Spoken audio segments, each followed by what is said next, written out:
তাই আপনাদের আমি 7 দিনের সময় দিচ্ছি। আমি নেক্সট ফ্রাইডে, নেক্সট স্যাটারডে আমি আসবো, আবার শনিবার, আজকে শনিবার, আমি নেক্সট শনিবার আসবো। जैसा कि आपने son of Bengal news channel के माध्यम से कल देखा कि रानीगंज में एयर पॉल्यूशन की मात्रा कितनी है, एयर पॉल्यूशन कितना ज्यादा है, इसी को देखते हुए रानीगंज के एमएलए तापस बनर्जी ने डीएम को एक लेटर दिया। साथ ही इस पॉल्यूशन को लेकर सन ऑफ बंगाल न्यूज ने आपको साथ ही दिखाया कि किस तरह रानीगंज में एयर पॉल्यूशन से कितनी बीमारियां हो रही है और कितने लोग और ज्यादा बीमारी का शिकार हो सकते हैं। उसी को देखते हुए आज भाजपा के विधायक अग्निमित्रा पाल ने रानीगंज के 7 फैक्ट्री का जायजा लिया। रानीगंज में बढ़ते प्रदूषण को लेकर पिछले कुछ दिनों से लगातार चर्चा का केंद्र बना हुआ है। आज आसनसोल दक्षिण की विधायक अग्निमित्रा पाल ने आज रानीगंज के औद्योगिक क्षेत्र मंगलपुर इलाके का दौरा किया और वहां पर 7 कारखानों में प्रदूषण नियंत्रण प्रणाली का निरीक्षण किया। उन्होंने कारखाना प्रबंधन को 7 दिनों का समय दिया, जिसके अंदर कारखाना प्रबंधन को प्रदूषण नियंत्रण को लेकर सरकारी दिशा निर्देशों का पालन करना होगा। विधायक ने कहा कि 7 दिनों के बाद वो फिर निरीक्षण पर आएंगी और अगर तब यहां पर प्रदूषण नियंत्रण को लेकर किसी भी कारखाने में कोताही देखी गई तो वो केंद्र सरकार से शिकायत करेंगी। इसके उपरांत पत्रकारों से बात करते हुए उन्होंने कहा कि रानीगंज के मंगलपुर औद्योगिक क्षेत्र में कारखानों द्वारा प्रदूषण नियंत्रण के दिशा निर्देशों का उल्लंघन किया जा रहा है। यहाँ पर प्रदूषण को नियंत्रित करने के लिए जिन मशीनों का इस्तेमाल करना चाहिए उनका इस्तेमाल नहीं किया जा रहा है। कारखाना प्रबंधन अपने ज्यादा फायदे के लिए लोगों के स्वास्थ्य के साथ खिलवाड़ कर रहे हैं। साथ ही उन्होंने और क्या कहा, आइए जानेंगे विस्तार के साथ, बने रहे हमारे साथ, देखते रहे सन ऑफ बंगाल।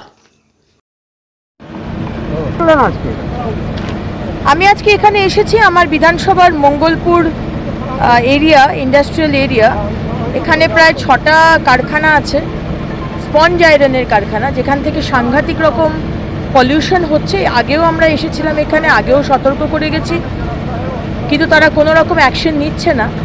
তাই আবার আসতে হলো, কারণ কি আমার এখানকার গ্রামের মানুষ, আমার ভোটার, তারা আমার ভোটার বা যারা আমার ভোটার নয় সবাই এখানে ভুক্তভোগী এবং বেশিরভাগ মানুষের অ্যাজমা, সিওপিডি, লাং ক্যান্সার, বাচ্চাদের গ্রোথ হচ্ছে না। সুতরাং আমি এটা বরদাস্ত করব না। আমরা ইন্ডাস্ট্রিয়ালাইজেশনের অ্যাগেনস্টে নই, সম্পূর্ণভাবে ইন্ডাস্ট্রিয়ালাইজেশন হোক। মানুষের পেট চলছে এই কারখানাগুলোর জন্য, কিন্তু মানুষ অসুস্থ হবে, মৃত্যু হবে, হ্যাঁ, অ্যাট দ্য কস্ট অফ মানুষের লাইফ, প্রাণ নিয়ে নেবে, এটা আমি হতে দেব না। তাই এখানে এসে আমি বলে গেছি কর্তৃপক্ষকে আমি নেক্সট শনিবার আবার আসবো। আজকে শনিবার, নেক্সট শনিবার। স্টেট ডিপার্টমেন্ট, পলিউশন ডিপার্টমেন্ট থেকে কবে এসেছিল, তারা কি লিখে দিয়ে গেছে সেই পেপার আমি দেখব এবং audit report, safety and security কি অডিট রিপোর্ট আছে সেটাও আমি দেখব। আর যদি দেখি যে কাজ হচ্ছে না, তাহলে আমি কেন্দ্রে যাব। কেন্দ্রে গিয়ে যা নোটিশ পাঠানোর হয়, যাতে এরা বাধ্য হয় পলিউশনের মেশিনগুলোকে চালাতে। হয়তো পলিউশনের মেশিন এদের কাছে আছে, কিন্তু সেটা নাকি খরচ সাপেক্ষ এবং বেশি বিদ্যুৎ খায়, খরচা হয়, যা হয়। যদি প্রফিট বেশি করতে হয় তাহলে এই মেশিনগুলো চালালে বোধহয় প্রফিটটা কম হয়ে যায়।